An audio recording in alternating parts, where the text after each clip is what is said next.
Hey, it's Chris from Songwriter, and today I wanted to bring you some highlights of an interview I did with Valerie Biggin, a music supervisor extraordinaire that we had on the Art of the Song Pitch course for our students. Our students got to pitch their music to her and also get to establish that critical relationship at the very top of the licensing game so that they can continue to send her music and try to get it into TV and film. Now, Liz had some really cool things to say about what to do and what not to do when you're trying to get your music licensed. So let's hear what she had to say.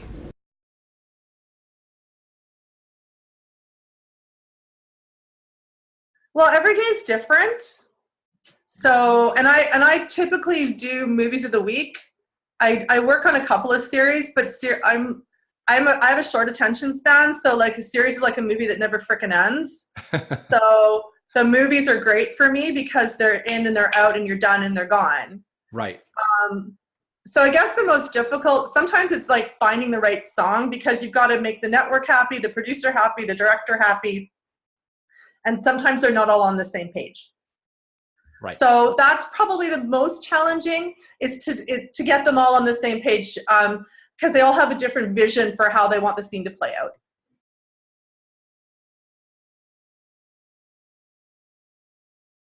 I like rom-coms, and that's primarily what Hallmark does. But I think more sensitive to the network's needs because they're so family-oriented, and also they had some younger executives when I first started pitching to Hallmark, and I was able to put in, we couldn't clear this one song that the president of the company really wanted in this Christmas movie. So just before Call Me Maybe broke, I pitched The Mittens by Carly Rae Jepsen, and they went for it, and it fit perfectly. And then while the movie was, premiering on Hallmark, Carly Rae blew up. And so it was just like, oh, look at their forward. So just like really nice serendipitous type situations happened. And I mean, I have a lot of friends that work, I've made friends with them. It's all about relationships. So really listening to them and going to bat for them and finding them what they're looking for. And so it's just making friends and just doing, working hard.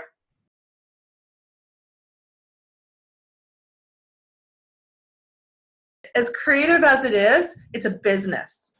And I mean, not all music executives understand music licensing. So it's my job to know my business.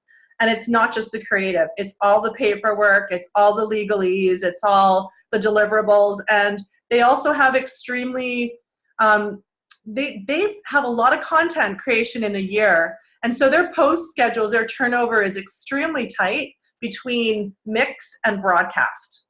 And I have to have that all taken care of before broadcast. Right. So again, that really makes it a little bit more challenging with regards to the music I pitch because I have to know that it's one stop, easy clear, that it's cleared right away, and I can paper it within a week, with no problems.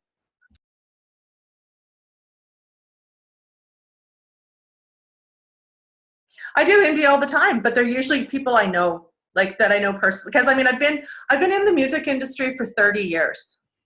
And so I know a lot of songwriters. And so they're usually people that I know. And so I can call them up and I can find out who's played on it, what kind of clearance I need. Yeah. And I can do it in a phone call usually. So but Andy, we do, I've got two girls that work with me, sorry. And, they do nothing but listen to submissions when we had to close our submissions page because there was too much coming in. Yeah. And we, if there's some stuff that's really cool, we will go out, we'll talk to them, we'll find out. But I mean, honestly, we did that with a band from Victoria.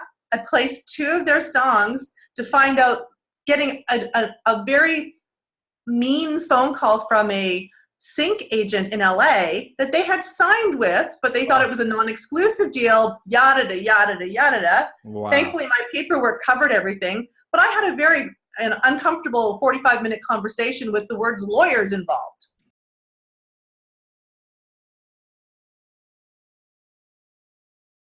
Well, for me, it's that I don't know too many music supervisors that don't have like the 6-second rule.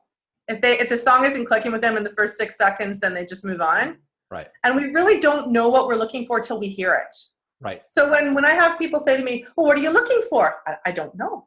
Because a lot of times I haven't even seen the scene. I've read the script. I don't even know what the characters look like.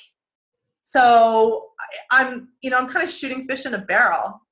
So for me, I like something that's somewhat generic lyrically, because if it's too specific, it may fight the scene. Yep.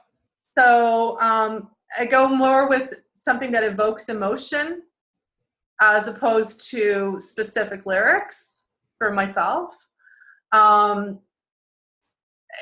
Hallmark especially doesn't like techno. So anything that's too processed, I have to stay away from, just because it doesn't get through their executives.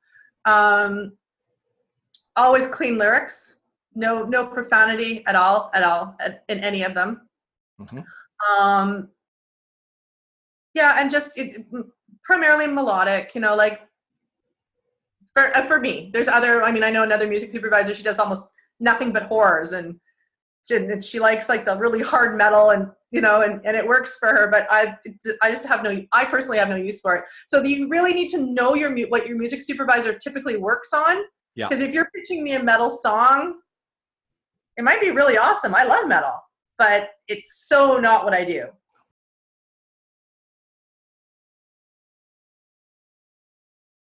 First piece of advice, don't write for sync. Write because you love what you do. Make music that speaks to your soul. If it's synced later, awesome, but that shouldn't be the reason you're creating it. My feeling personally. Always make sure that you have a clean version, so no profanity, no samples whatsoever, zero samples. Always make sure you have a TV mix, because often we have to cut around dialogue. So if you give me an instrumental and a vocal version, it makes our film editors so much happier. And just because you can put it in your master recording doesn't mean that you have permission by the composer to use a portion of their composition in your song and then make it syncable for TV, because you need 2 licenses. You need the master recording and you need the sync for the composition, and that sample will not be cleared for sync. And I'm not about to do it. Yeah. And they usually use very well-known music, so it's extremely expensive, even if they approve it, but most of the time they don't approve it. Right. So if there's any samples in it, it goes in the trash.